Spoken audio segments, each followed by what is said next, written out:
پاکستان وایي چاته اجازه نه ورکوي چې خاوره د افغانستان پر ضد وکاروي. د پاکستان د بهرنیو چارو وزارت د افغانستان د دفاع وزیر مولوي محمد یعقوب مجاهد څرګندونو ته په خبرګون کې ویلي چې پاکستان اجازه نه ورکوي څو امریکایي الوتکې د دوی له خاورې تیر شي او پر افغان خاوره برید وکړي. پاکستاني لوري ویلي چې دغه ډول څرګندونې د دواړو هیوادونو ترمنځ اړیکو ته زیان رسوي.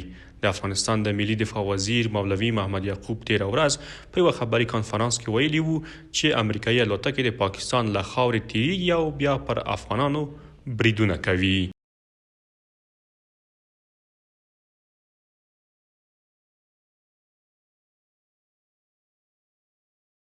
د امریکا د بهرنیو چارو پخوانی وزیر مایک پامپیو ویلي له افغانستان څخه د ولسمشر بایدن له ناورینه ډک وتلو پریکړې سره د دې امکان شته چې امریکا یو ځل بیا د سپټمبر 11 پیښې په څیر له یو بل برید سره مخ شي.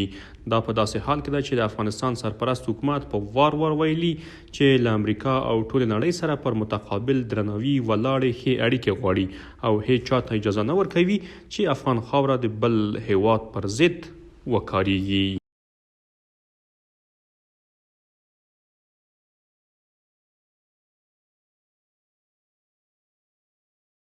د ترانسپورت او هوایي چلند وزارت وایي د افغانستان له فضا د الوتکو د تګ راتګ له درکه یې 10 میلیونه عواید ترلاسه کړي.